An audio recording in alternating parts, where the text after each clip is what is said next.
A Igreja Católica confirma ter excomungado 384 sacerdotes.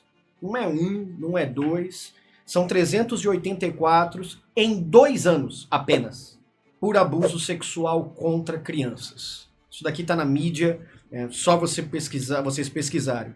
Mas um dos que mais me chocaram foi esse daqui. Aqui, ó.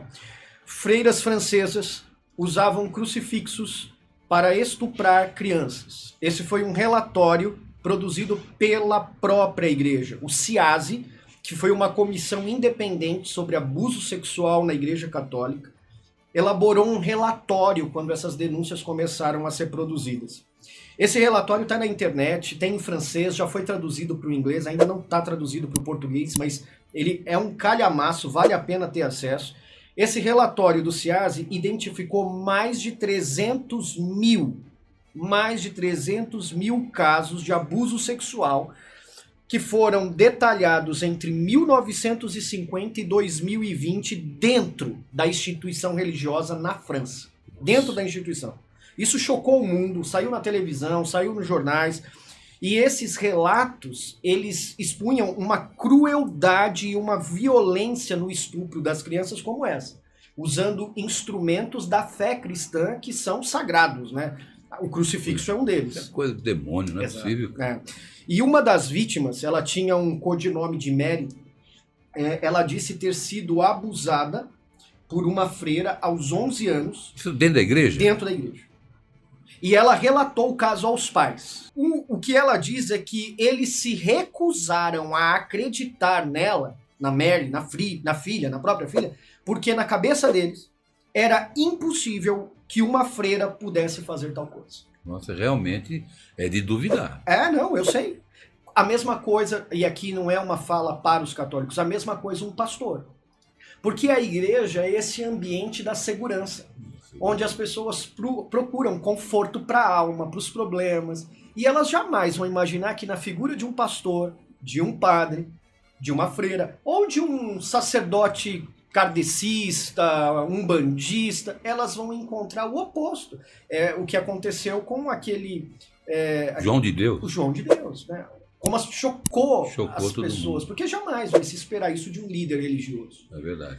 E está respondida a pergunta do menino? Acho Respondeu, que sim. né? Tá, Acho que sim. Bom, e aqui dentro, como o meu foco é propriamente a minha instituição, né? Eu preciso primeiro tirar dos meus olhos, né, o argueiro para depois falar propriamente de outras instituições, mas são inúmeros os casos aqui de pastores que eu reuni de igrejas pentecostais, neopentecostais, igrejas ortodoxas, igrejas reformadas, como até presbiterianos. Acusações de pastores presbiterianos que foram pegos em situação de abuso sexual infantil. E, assim, na maioria dos casos, a instituição tratou. Um dos casos mais chocantes do meio evangélico tem a ver com a minha própria comunidade, que são os batistas, a Convenção Batista do Sul. A Convenção Batista do Sul, por anos, ela ignorou, escondeu casos de abuso sexual nos Estados Unidos. E esse relatório, que também foi produzido lá nos Estados Unidos pela Convenção Batista do Sul, documentou que os abusos cometidos pelos religiosos da Convenção Batista do Sul, que é a maior congregação protestante do país, ela tem 13 milhões de membros, para você ter ideia. Esse relatório tem 394 páginas, foram investigadas mais de 300 pessoas e há mais de 700 pastores e líderes, fora os 700 pastores líderes, como esse, líder do Ministério Infantil, que foram identificados casos de abuso sexual infantil.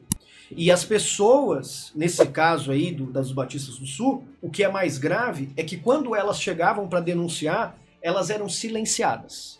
Elas eram compradas para que elas permanecessem em silêncio. E aí, claro, uma hora isso não foi sustentando. Aí as pessoas se vendiam. E aqui, ó, a denominação já possui uma lista de 585 possíveis abusadores sexuais, mas nenhuma ação até aquele momento, isso daqui é uma reportagem de 2012, de 2022, havia sido tomada até aquele instante. Enfim, se você jogar no Google, Vendramini, abuso sexual infantil em instituição religiosa, pastor, padre, freira, você vai encontrar inúmeras, não é uma, não é duas.